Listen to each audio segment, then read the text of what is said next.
Hi friends, तुमच्या सर्वांचं स्वाद रेसिपीमध्ये अगदी खूप खूप मनापासून स्वागत करते। आज आपण खस्ता आणि कुरकुरीत अशा मेथीच्या पुऱ्या करणार आहोत। सर्व लहान मुलांना आवडणाऱ्या आणि ब्रेकफास्टमध्ये खाऊ शकता, लंचमध्ये तुम्ही मुलांना देऊ शकता।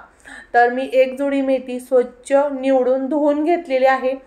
आता आपण जो पुरीसाठी लागणारा मेन मसाला आहे तो करायचा आहे। त्यामध्ये हिरवी मिरची, आलं, लसूण, 1 चमचा जिरं आणि 1 चमचा सोप घालायची। सोप घालणं स्किप करू नका।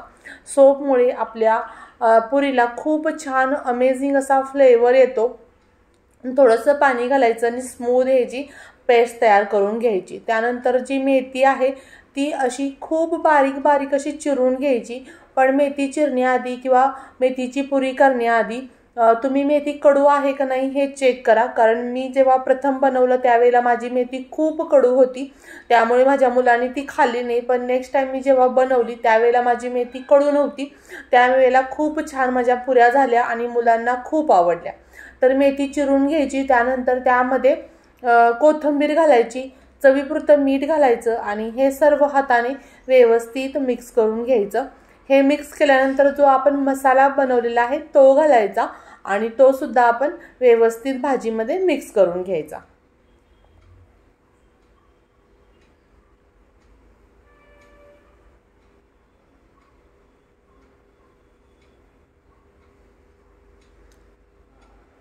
आता सर्व मसाला मिक्स झालेला आहे, मीठ सुद्धा व्यवस्थित लागलेलं आहे आपल्या भाजीला।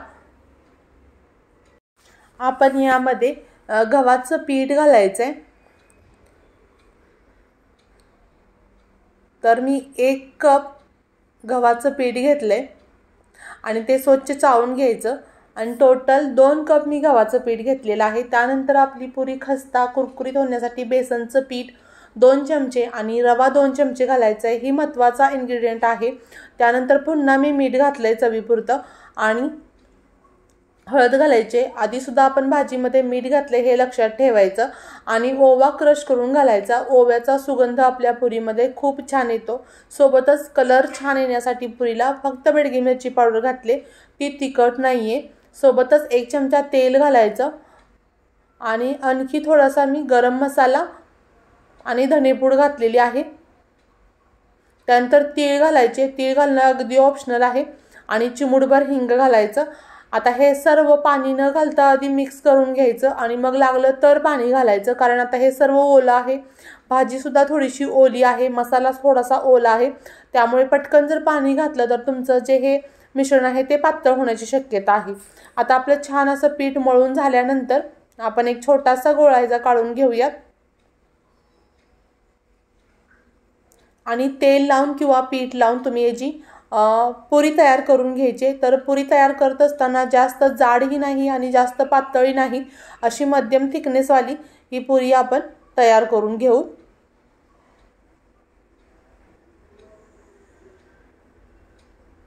आता सर्व पुऱ्या मी याच पद्धतीने तयार करून घेते।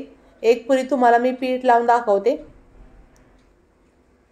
तेलाचा वापर केला तर आपलं तेल जे आहे ते खराब होत नाही आणि पिठाचा वापर केला तर मग थोडंसं तेल जे आहे आपलं ते नंतर मग थोडंसं खराब होतं किंवा ते जे पिठाचे कण आहेत ते तेलामध्ये जातात, म्हणून तेलाचा वापर करायचा। शक्यतो पीठ न लावता पुरी लाटायचा प्रयत्न करायचा।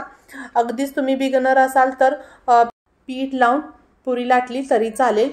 आता तेल आपण गरम करून घेतले आणि मध्यम फ्लेमवरती ह्या पुऱ्या आपण फ्राय करून घ्यायच्या। तर ह्या पुऱ्या अगदी टम्म अशा फुगत नाहीत, कारण त्यामध्ये मेथी आहे, त्यामुळे थोडी थोडी जरी ही पुरी फुगली तरी सुद्धा खूप झालं, म्हणजे आपली मेहनत सफल झाली असं समजायचं।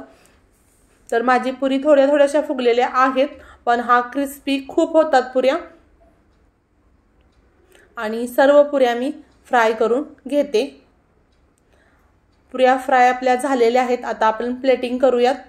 गरमागरम खस्ता अशा मेथीच्या पुऱ्या, सोबतच तुमच्याकडे एखादी भाजी असेल नसेल तरी सुद्धा चालते। पुन्हा भेटू अशाच नवनवीन जायकेदार रेसिपीसोबत, तोपर्यंत बाय बाय।